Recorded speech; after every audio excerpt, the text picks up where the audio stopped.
Let's talk about the types of partnerships and maybe throw out some examples as we go through the conversation. Adnan, you want to give us a start?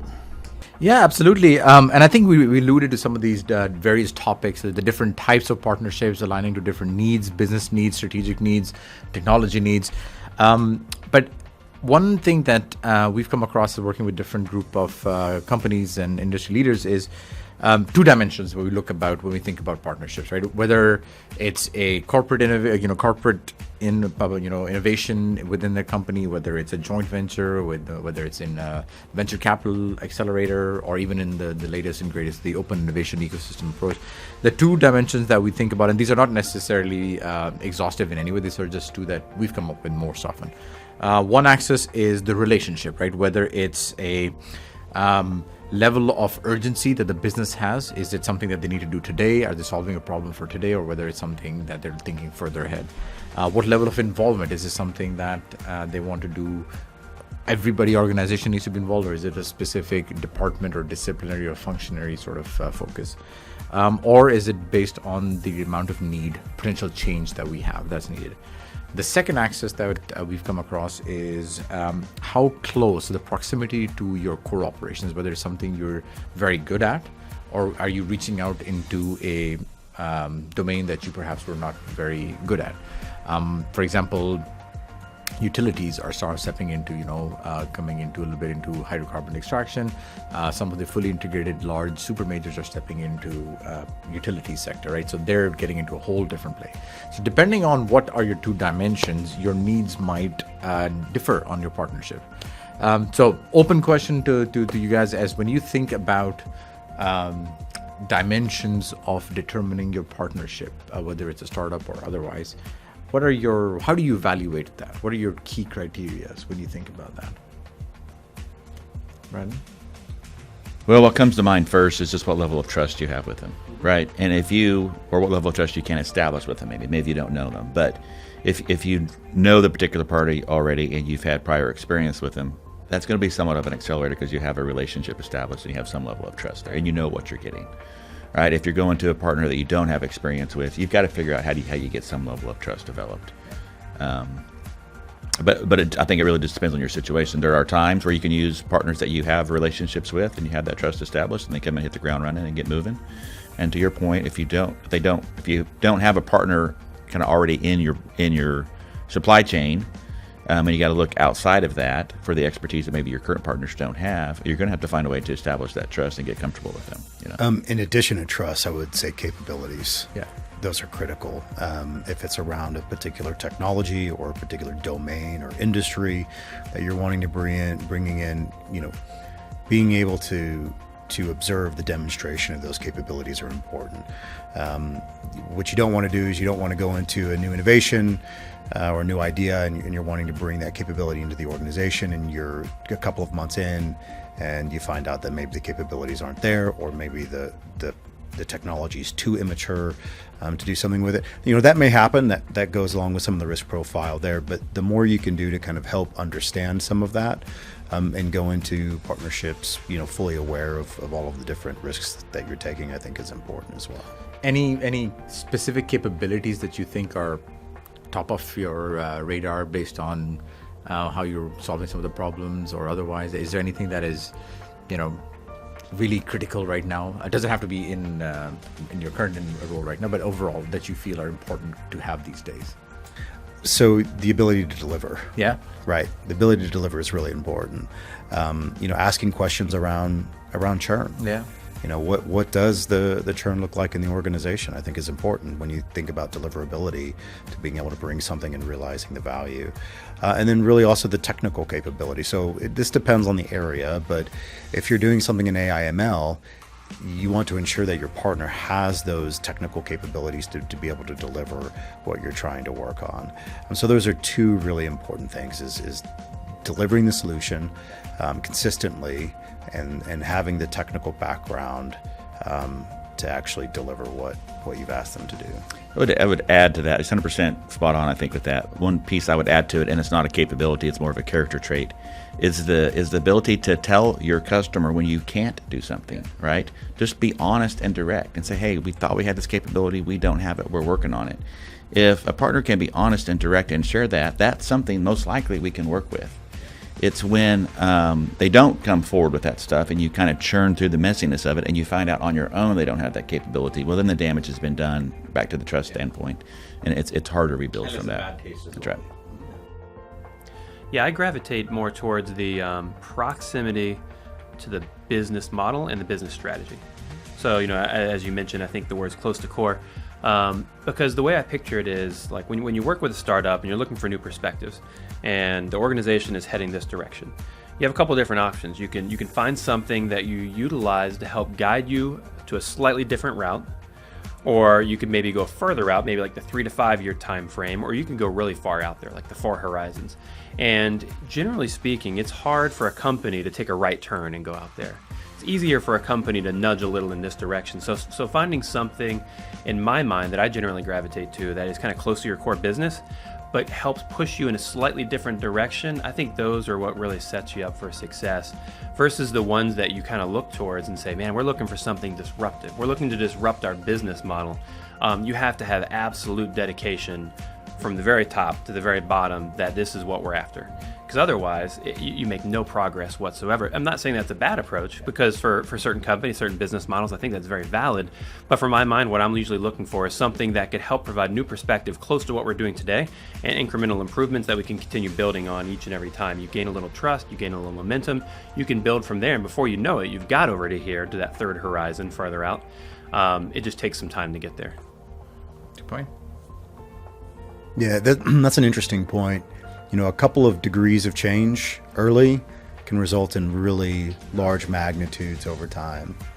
And so that's something I think about with just innovation programs and leveraging partners, is that intentionality and a few degrees of change, building that trust both internally and externally with those partners can create material value.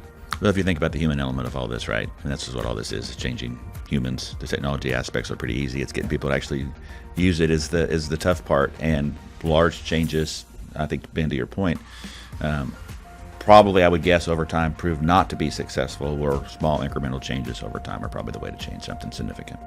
So. Yeah, for me personally, like I just have not had a ton of success in trying to engage both internal and external, trying to push towards something farther away.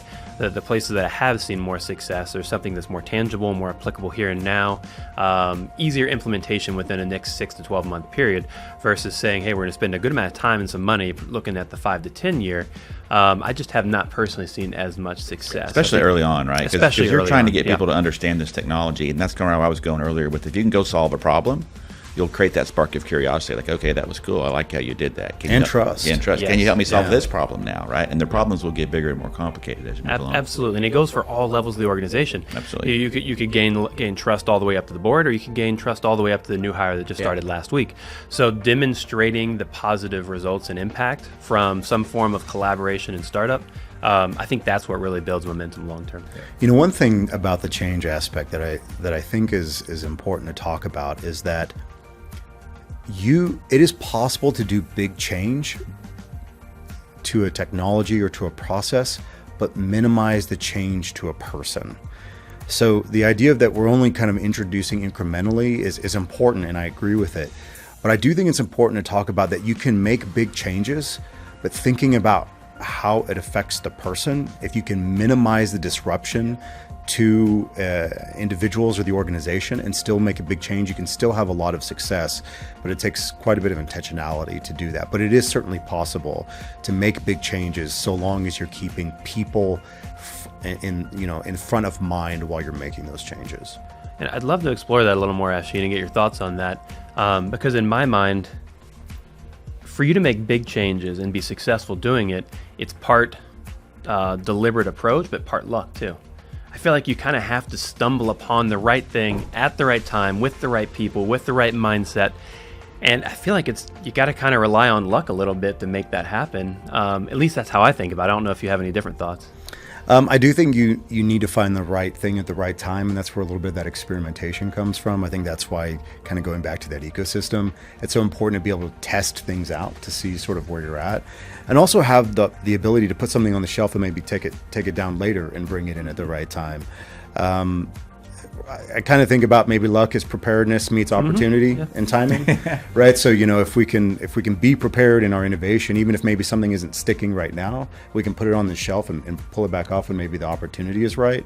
I think that's really where you can take advantage of what you're I think getting at. Yeah. I like how you're describing it too. I like the shelf analogy. That's been my experience, is let's work something through vetting. If we don't like it, let's just put it on the shelf. Maybe it'll come back into play at a certain point in the future. Either the right technology comes along, the right mindset, somebody with a different vision that could actually put it to use in a different way. So, but play the dice. I do like, but so it is a little bit of that luck, but a little bit of preparedness. Yeah. Like, let's get smart enough to know something about it, but let's not be experts in it. If we go be experts in it and it doesn't work, we've over leveraged ourselves and we're in trouble. But let's get smart enough that we know about it and we're comfortable with it, and we'll put it on the shelf. And if the time comes, we'll bring it back down. Then great. So I do like that analogy. Yeah, I like that analogy as well. I think the size of the problem you're solving is direct correlation with the ability to implement big change. That's a great Right, point. so Absolutely. the example I'll use is with lease operators, right? They despise having to spend 3 or 4 hours of their day inputting data. Well, if you can eliminate that completely for them and give them 4 hours of their day back, that's a significant change, and they'll take it all day long, right? So, but we solved a huge pain point that they had that they wanted to get rid of, right? It's the change, the large changes get hard when you're taking away something that they don't necessarily want to give up. Well, and innovations like that can also be big, right? So to be able to do that in your processes could require significant innovation, whether they're existing technologies or new ways to implement them within the organization, or it might be new application technologies you have to bring to bear. And I think that's a really good point, is that you can bring big technological change, but if designed well with people first, you can reduce the friction of that change introduction to the adoption piece you had mentioned earlier in the conversation. And I think to add to that, I think when solution, whether it's partners that are helping out big corporations or big partners helping out others, equal sort of size partners, understanding your end user, right? And I think this is the part where in the energy industry, because you have such a diverse group of users, right? Whether you've got somebody that's in a function, whether it's somebody in the field, whether it's a reservoir engineer or production engineer, there's just different triggers and the different problems, and being able to relate to that and actually solving problems for them, and then earning their trust, I think is absolutely a key point to sort of do that. Afshean, do these collaborations usually come to fruition and deliver on the expectations going in? And add the value, achieving primary goals? In my experience, yes. I will say, though, that the expectations can, and I think sometimes should, change, evolve as you're going through the innovation. Entering into various partnerships with different groups, sometimes you think you know what you need and what you want from the beginning, which is why you're doing the engagement. But as you learn from each other, you learn from iterating through the process, you discover that you need to make some changes. Maybe it's a wholesale change. Like, what we thought we needed to do here needs to dramatically shift, and we need to go in a direction, which is very valuable. And sometimes it's really, we just need to make minor changes, as we go along. I think most of the time there is some evolution of the expectations in the partnership, but in my experience, the partnerships that I've been a part of have delivered value from the engagement. Yeah, I think this one's fascinating from the standpoint of, when you go into a partnership, you have a charter, you have a vision, you have desired output, you have a timeline associated. It's hard to build a business contract without having all that kind of stuff. I don't know if I've ever seen one live up to what it's billed as, to be completely honest. And that's because it's just so messy and hard. Like, to think that we could sit down as a group of smart individuals and paper up innovation of how it'll look and how it'll achieve something, it's almost impossible. Like, real progress is messy and it's unexpected, and it happens a little bit by chance, a little bit by luck, a little bit by intention. So I don't know if I've ever seen one actually work as it was expected, but you do see value from numerous ways. Sometimes in the direct implementation of technology that came from it, maybe it's different than what was expected. But the most value I generally see is the growth and development within the organization on both sides.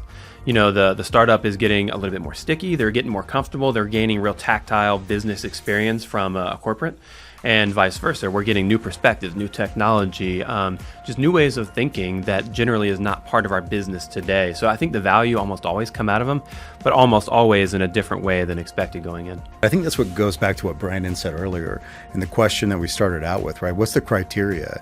I think if you do some due diligence up front, you really have those important conversations, you start building that trust, you ensure that the capabilities are there, that increases the chance that you're going to get value out of that engagement, even if it takes a left turn or a right turn or whichever direction it needs to go into.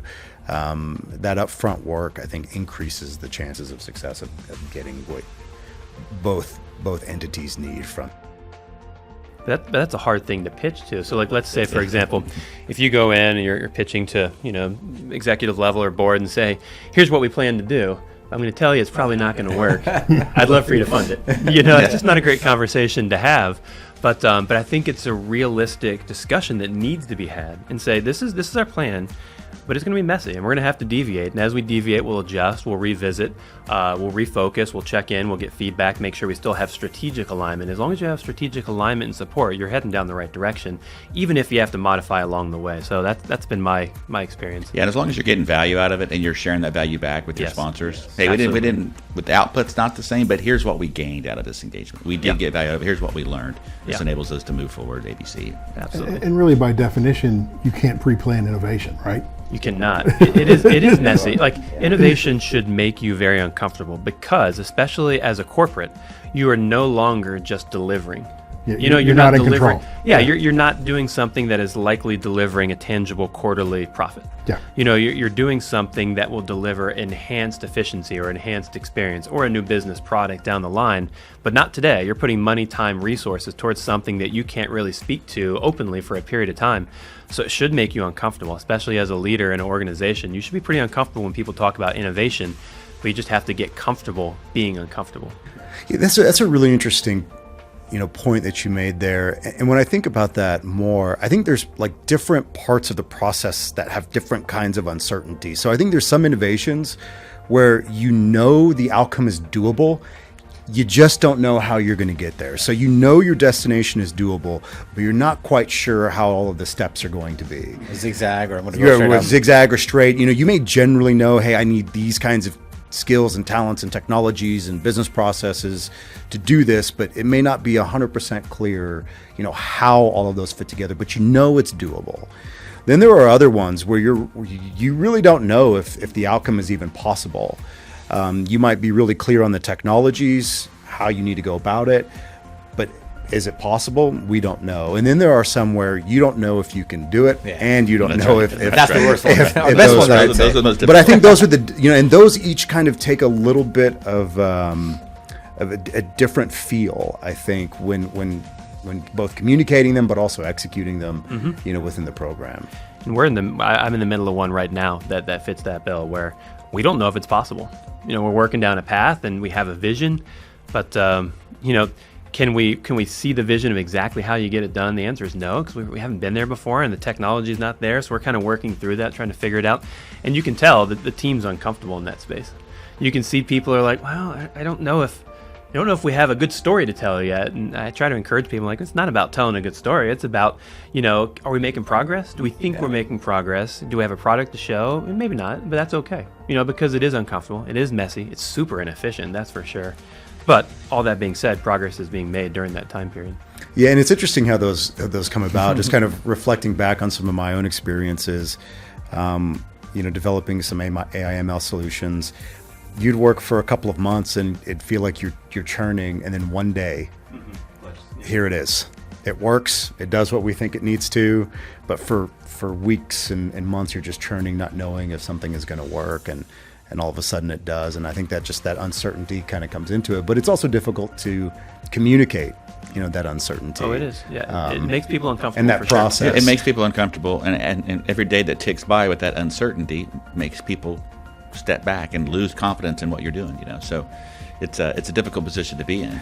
I saw this diagram once of a machine learning process, and it was very linear. And then there's another diagram where it's just a bunch of jumbled lines going, and then there's an arrow in and then an arrow out. Yeah. And I think that's really the process of innovation. Yeah. It really It's we can put things very linearly and clean, but the reality of it is it's a bunch of lines just All over the place. squiggling all over the place, and then eventually there's an arrow coming out of the process. Hopefully. Hopefully. Yeah. In order for a partnership to be successful, it really has to have buy-in and engagement from the most senior levels in both organizations. It has been my experience. Can we discuss some best practices that corporates and startups should be adopting as they go through to ensure that these collaborations are successful ultimately and achieve the goals? And admittedly, the goals may be evolving over time, but let's talk a little bit, if we don't mind, about some best practices.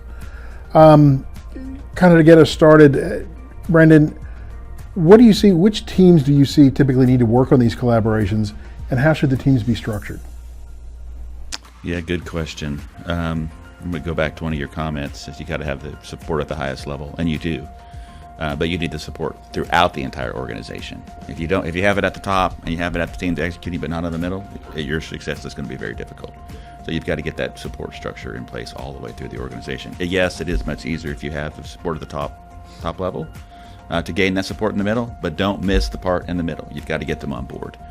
And that can be very difficult. Just because your highest level leader is supportive of it doesn't necessarily mean the people in the middle are going to be supportive of it. And it kind of goes back to that trust aspect. You've got to get those people to trust what you're doing. They've got to have an interest in it.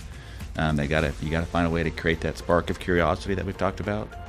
And I don't know that there is a good process for that. It's like almost like art. You've got to figure out what works for that individual.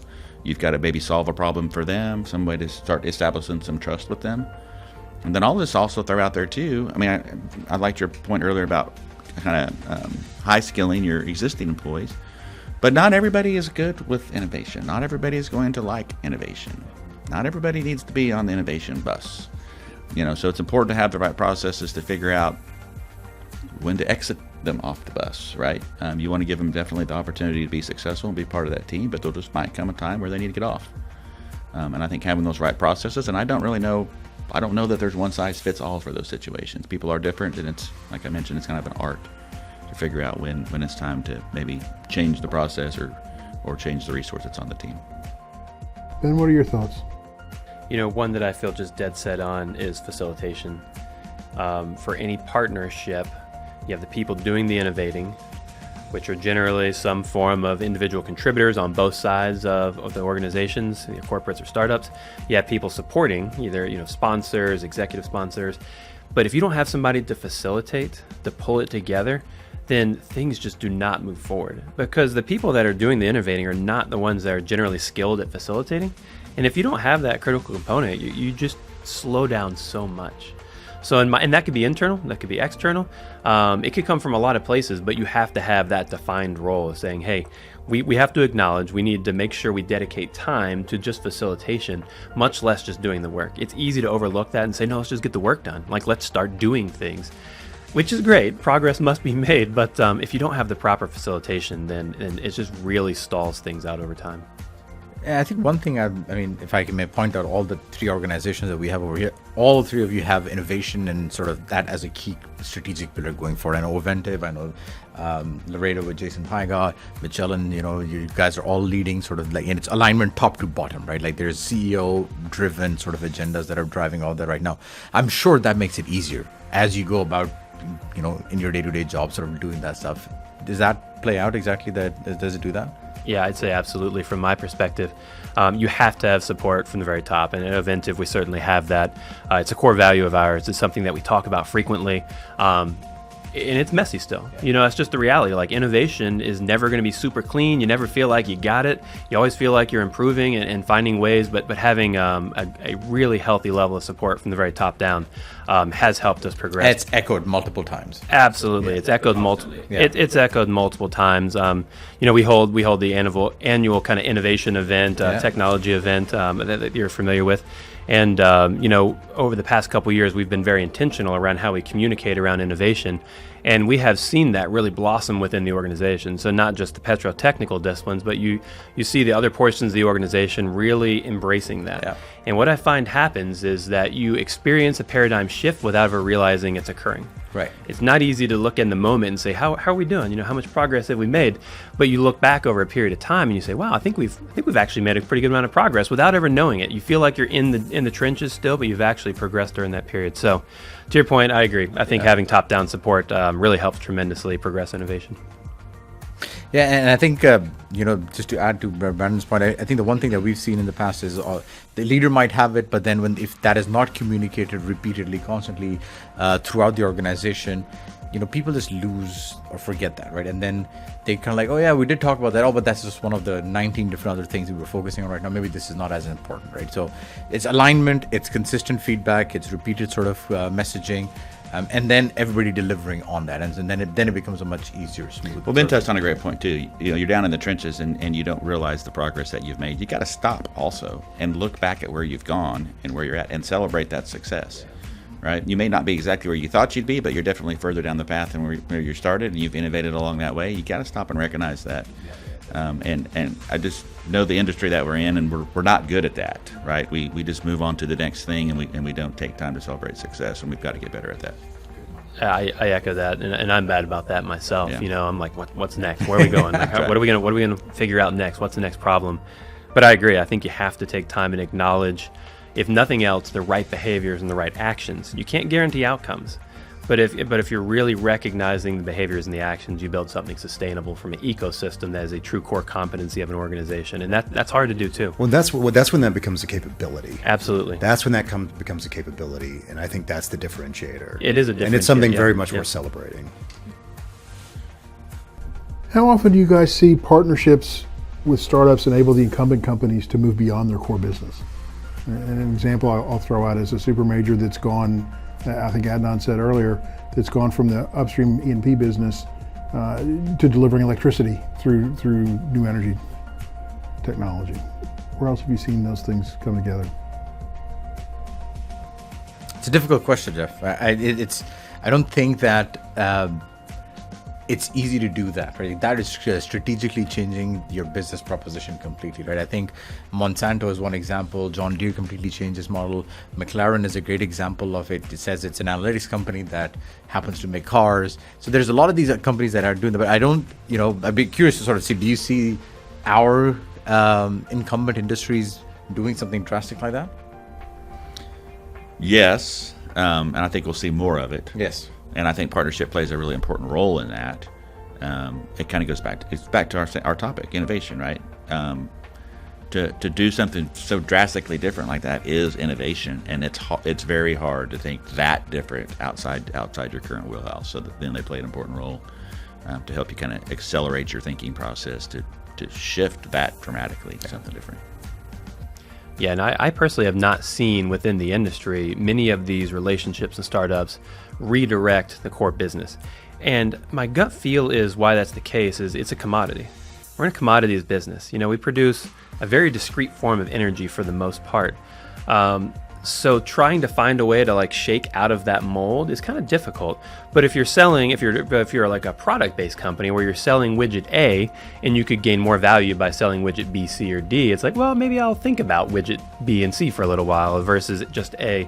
So that's what I think kind of holds the energy sector back a little bit, is that space. But I do think we are getting to the point where you'll start to see that divergence. The energy transition is occurring. Yes. And it could be slow or it could be rapid. I'm not really sure which way it'll go there.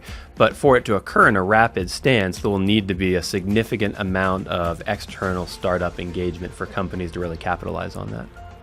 I couldn't agree more, Ben. I do think that the energy transition space will create more of those step outs from our comfort sort of places than our traditional hydrocarbon sort of typical value chain that we're sort of accustomed to in that space. Yeah, and I think it can happen fast. Yes. Like if we talk energy transition, nobody can predict where it's going to go, but you hear many people say, "Oh, it can't happen fast. The infrastructure is too big. We're built out." I saw this really cool image, and you guys may have seen it. Was published a couple years ago. It was a picture of Fifth Ave in New York City, and it was covered with horses. It was 1900, and it had hundreds of horses. It had one automobile. 13 years later, same spot, had nothing but automobiles and only one horse. So during that time period, not only was the automobile industry born, but vulcanized rubber industry was born. The energy sector really grew tremendously. Construction industry, gas stations, food and beverage, fast food, motels, all that kind of stuff. It all grew simultaneously. It completely changed the economy over a period of just 13 years. So for someone to think that a transition couldn't happen rapidly, I think they're probably wrong. It certainly could. It just comes down to, are people interested enough to do it? At that point in time, you give somebody a car and said, yeah, I want this to happen. I'm willing to invest in this to make it happen. For a transition to happen on the energy sector, is the average person interested enough to help that come along? And I don't know that answer. Someone will just have to see. Yeah, great point. Next best practice, culture. My feeling is it's very important innovation as it shapes individuals' willingness to engage in the activities that are required for innovation. We've talked about that a lot, that some people are very comfortable and embrace the activities and the chaos of innovation, and others are more structured and less able to do it. So from a culture perspective, Adnan, what are some of the challenges that prevent effective partnerships on both sides, because the other piece you're dealing with is large corporations that are also tend to be more structured versus startups that tend to be very dynamic. And where do you see the challenges, and how do you try to overcome them? Yeah, no, very topic that's very close to my heart and very passionate about that. And the way that I think about it, three things. One is the culture of the corporation, the culture of the startup or the partner, and the culture of this new entity with the combined when they come together and work together. I think if you look at the culture in the corporations, if they don't have that innovative culture or that mindset to enable people to think outside the box, take risks, or being penalized for coming up or breaking the status quo, it's never going to work. I think having that ability to create new ideas, to think outside the box, whether it's natural collisions or through ideations, and be empowered to step out, right, without any repercussions. That's a culture that allows them to adopt these changes, integrate those changes into their day-to-day work. That's the kind of culture that kind of is innovative. On the startup side, if you're one of the startups where you're just purely focused on your technology and that you've got the shiniest, best, coolest widget that you could possibly imagine without any attention to your customer needs and not being flexible enough to do that, then you're not going to be very successful either. And then when the two entities come together and how that culture evolves and how they're solving each other's problem, helping each other to create something new, I think that's where it becomes really interesting, right? You could have the best startup and the best, most innovative company, but they just two cannot work together because the cultures are so far opposites that they just cannot plug in together. So that's just how I've seen these things, that some of the challenges, different ways to kind of improve the culture and how we can sort of do that. But I'm curious to get a perspective from this group over here. Brandon, I know you're big on culture. Yes, I'm pretty passionate about culture, and in my way I look at it, it's really the probably most important thing when it comes to the success of any organization, right? And you're going to have a culture whether you want one or not, and you're going to have one whether you're intentional about it or not. So be intentional about it and develop the culture that you want for your organization. And it's important with your partners as well. They need to be able, to your point, Adnan, they need to be able to match into your culture. They need to be able to shift, to be able to adapt to that. A good partner can. And I think that's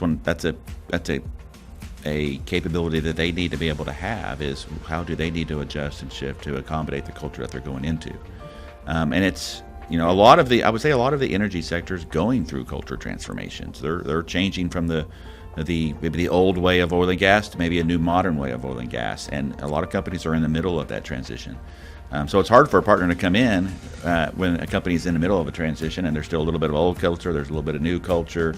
It's kind of the mixed bag of that. It's a difficult situation to be in, but you just have.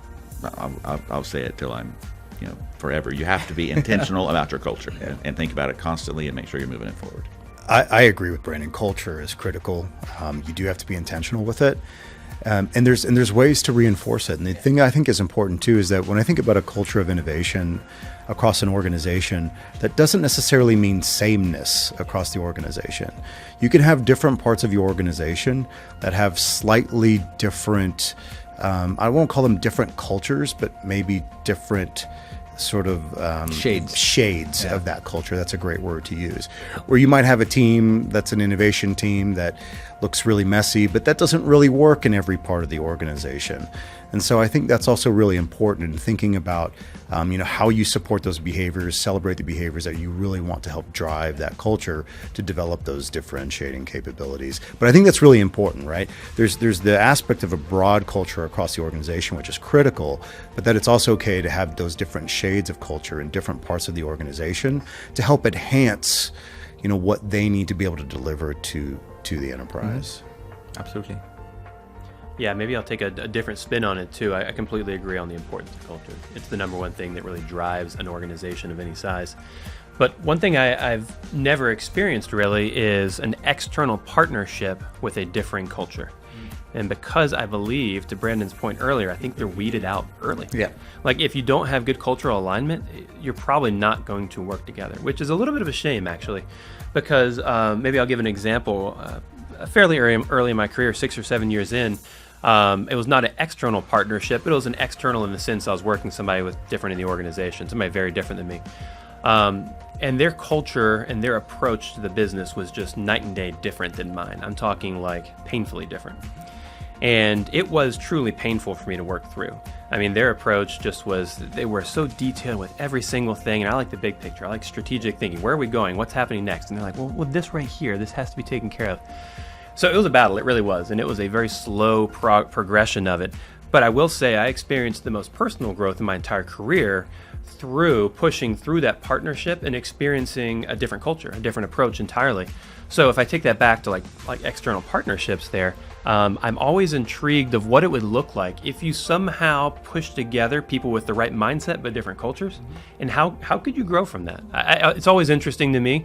I've never actually experienced that with external, certainly have internal, but I'm always interested in that. Like what would happen if you put drastically different cultures together, but with the same goal, and see where it goes from there. So I don't know. Well, and I think there might be an opportunity in that. I think there's an opportunity to bring in partners that have strengths in the way that they do what they do that align with where you're wanting to go. Mm-hmm. That's where I was going to go. And I think that's really, it's an accelerator, right? Not just in the idea of delivering a technology or a capability or a business outcome, but also helping, share those learnings on how they do what they do with the teams internally. And if you can get that right, you can really create some positive outcomes just from those collaborations. I love that, but the thing I struggle with that is how do you get across the finish line? So like maybe it is an example is you meet a couple people, you're just out and about and you're having a drink or two, and one person you're talking to, you get along with great. Like, hey, we can go to dinner and we can hang out for a little while. But someone else that might be totally different than you just don't get along with. You probably never speak to them again. So like the potential partnerships that are out there that might be strategically aligned that you just don't align with culturally, you probably never go back for a second engagement. You kind of stop right there. So I'm not even sure how you facilitate the start of one of those types of like new perspectives and new relationships. But I'm always really interested in it. I think it just takes a really unique circumstance to allow one of those to kind of foster and grow. So one way I think about that is if you're wanting to become more agile, as an example, you want to be able to iterate more quickly. You want to be able to deliver value faster. One way that I've seen be really effective is bringing an organization that's very good at being agile. Now, yes, that is going to create some friction. I like to call it healthy technical friction. But there's an opportunity in that friction where I think if you set clear expectations, both internally and externally, that they're here not only to help us deliver an outcome, but also we're here to learn from them, to become more agile. It is our intent to be able to adopt the things, the processes, the learnings that they have as part of the value proposition for the engagement. That's where I think if you can be really intentional with certain aspects that a particular partner does really well, and you want to bring that into the organization, that's where I think there can be success, and then where I've seen it be successful. That's where we've had the most success. We brought a partner in with, I would say, drastically different culture than we had, 180 degrees of different direction, but we were aligned on the outcome, right? So how we knew where we wanted to get, and our cultures were aligned on they were aligned on that we were going to get there. How we were going to get there was different. But because the cultures were aligned on the outcome, we could work together, and we actually learned from it. I feel like they accelerated our culture transformation. No, that's fascinating. I like But you got to have that alignment, right? I think Yeah. to your point, if you don't have that alignment, if you're just off a little Clear bit, expectations. Yeah. Clear The expectations. the strategic That's right. alignment is Yeah. critical, Yeah. and then from there you can certainly make progress if you have the right approach and mindset too. So, do you guys feel that a culture can be engineered mutually? engineered mutually. Yeah, in the sense like you both agree on that this is the long-term goal, and in order to achieve this thing, we both need to change our culture to do something to achieve something bigger. I don't know. I have to think about that a little bit. I don't know if you can change your culture. Can you change your behaviors to achieve that outcome? Yes. Would it go as far as to change the culture? I don't know. Yeah, I think I agree with Brandon on that. I definitely think that you can influence the behaviors and nudge them in the direction that you want to go to get the outcomes you want. I think culture is something much bigger than that. A lot deeper. No, a I- lot deeper. Yeah, I can. And it's a leading question from my part as well, because I think when you think about it, behaviors is an outcome, right? And if you influence mindset changes behavior. Behavior influences culture. So if you really want to do that, change the mindset, and then you can sort of do that. Well, and Ben said that, I think, in the first part of the conversation, perspectives. Yes. Yeah. Bringing in new perspectives helps initially change that mindset. Exactly. And again, that's one of the key value propositions of those partnerships. I think you can engineer or change culture, but I think it takes an exceptionally talented individual to be able to do so. You have to be able to move from a linear way of thinking, like, hey, I have conviction to my values and my approach, to being, you hold them strong, but you're open to hearing other things. I think that's where the critical I completely part. agree with you. Yeah, It's you so hard to definitely get there, though. You definitely can engineer and change culture. I don't know that I agree that you can engineer and change culture for a partnership to be successful. Mhm. You know, So that was my Short-term, point. yeah, I agree Yeah. too. I think that would be very, very difficult Yeah. to accomplish, unless it's an exceptionally long-term partnership. That's right. Unless Yeah. you go in, let's just say it's a 10-year partnership.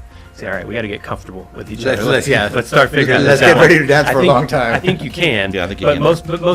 Most startups and engagements are not along that time span. Good point. Another KPI, in any endeavor, it's really important to align on goals and key performance indicators to help make it successful. Afshean, why don't we start with you on this one? What are some of the metrics that corporate startups or corporate and startup partnerships should be focused on to ensure success?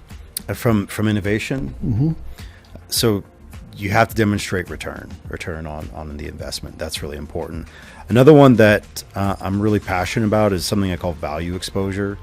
So the way that I look at values exposure is essentially the ROI from an innovation, but also the value from all of the options that innovation creates. And I think that's a really important element when thinking about portfolios and investing in innovation, over 2, 3, 4, 5 year type timeframes, is really thinking about value exposures as a key critical component to measure the success of your innovation program. And where I see that really playing in is going back to that idea of having things on the shelf to bring them into the organization at the right time, right? It's essentially creating option value in your innovation portfolio to say, we're going to go do this thing. It has value. This innovation has value. But by doing this innovation, we're looking 1, 2, 3 steps ahead, and we see another set of possibilities from being able to do this innovation.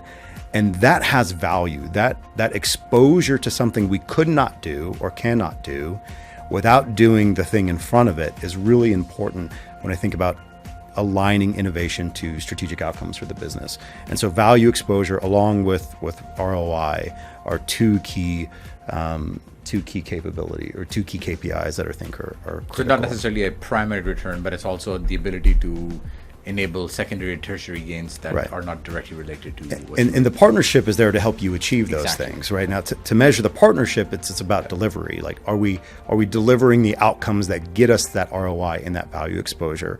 From the partnership perspective, are we delivering, the SOWs and the things that we've agreed upon delivering? That's key to measuring that piece of it. But from an innovation perspective overall, I think ROI and value exposure are the two key KPIs. Couldn't agree more with you, Afshean. I think most people have it incorrectly defined when they just think about, here's a project or here's an initiative I'm doing and here's the return on investment that I should be doing, very directly related A to A. But it's all these other capabilities that it might sort of enable you in the future that is also part of that equation that you should take into consideration. Completely agree. Yeah. I'd probably bring up maybe a non-traditional one to help ensure success, and in my mind, it's time. Maybe the example I would give is everybody has that friend you've been friends with for a long time. You're in direct communication with them frequently. Then out of nowhere, you don't hear from them for a couple months. What's going through your head? Like something's not great. I need to check on them. I hadn't heard from them in a while. That's the exact same thing when it comes to projects, startups, etc. If you have a group working on something and they have an engagement, they have endorsement, they have license and some freedom to work, and you don't hear anything from them for a while, you start to think, I wonder what's going on. And then that perception, whether it's real or not, becomes a little bit reality. So I think being really clear on how you're going to manage time and how you're going to communicate, I think that buys so much trust around an organization that gives you more freedom to continue to operate. Because what you can't guarantee is you deliver something on a date. I think that's impossible. You never want to try to do that. But you can guarantee, hey, we're going to come back and talk. We're going to tell you exactly where we are. We're going to tell you what value we've added, where we're falling short, what our hurdles are, where we need more support. I think if you manage that time accordingly, and that kind of goes back to my earlier point around facilitation too, if you manage that accordingly, you're setting yourself up for success. I think it goes back to Afshean's point earlier. What are the expectations outlined at the beginning Yeah, of the partnership? absolutely. Yeah. How often do I need to hear from them? What are we going to deliver? What do we do when we get off track? I mean, all of those things need to be established clearly. Yeah, Absolutely. And I think, to the time piece as well is some milestones in there to have check-ins to say, do we keep going? Do we pause? Do we stop? And I think that's also important with executing any particular innovation type element where you don't keep going for the sake of keeping going. You're taking checkpoints along the way to make sure that you're actually getting closer to the outcomes that you want. And you can have that some discipline in there to say, green, yellow, red. How do we need to proceed forward at a milestone? So something on timing that they sort of do. That's something on the dollar amount that you're doing. Something on expectations and communication. Any other thing that comes to your mind? Like when you guys establish partnerships, I mean, you guys have lots of partners out there right now. What's another example that you think is an interesting one that could help future partners that you would work for be considered of it? I'd build on Afshean where he was just then, putting some checkpoints in along the way, specifically around phases and what are the off-ramps? And what are the off-ramps for both sides? At some point you might get farther enough along and realize that, there's not a good fit here. So you do need to have good discussion early around what that off-ramp would look like. So you can take it and both sides know, hey, this is something and it's mutual. And we're going to head this direction. We're going to go ahead and off-ramp from this and not continue just to push for the sake of pushing. So those check-ins, kind of breaking projects up into phases. So you can say, are we still on track? And it gives everybody an opportunity to either nod their head, agree, or you can say, you know what, I just don't see this adding the value we intended, and maybe it's time to go a different direction. Yeah, those check-ins are, I think, one of the most critical aspects. I mean, I've had plenty of partners in the past that they wouldn't check in, and they would hear through the grapevine that things aren't going good. I'm like, well, if you're hearing it through the grapevine, that's not a good sign, right? So those check-ins and just keeping that contact I think is critical. One thing that actually Brandon mentioned earlier is just being upfront. Yeah. Be really upfront and honest. If there isn't a capability there that we thought, or we need to make a change, I think being really upfront and transparent is critical to a successful partnership. I mean, most people are pretty reasonable, right? And if you explain, if they're clear and transparent, here's what we're dealing with, and they don't try to hide it, you're probably going to be willing to work with them and work through that. More willing, really. Probably more willing. You earn That's some real connection there, like a little bit of humility and openness. Like, hey, here's what's going on. Here's where we're at. Here's the big problem we're dealing with. People appreciate that kind of transparency. Well, and there's a reality as well in the innovation process that you're going to encounter something that nobody That's right. has encountered. Mm-hmm. And so that really is an opportunity for your partner and your internal teams to come together and solve that problem with the expertises that. And then I think it also goes on from the other startup side as well, in the fact that, okay, if they don't also want to show off a weakness that might otherwise be construed as a lack of capability. Maybe it's just it's a gap today, but it can turn into a capability, but let's work on it together, right? And maybe that 1 + 1 is going to be 3 later on, but don't be afraid to show that with an open, transparent sort of mind.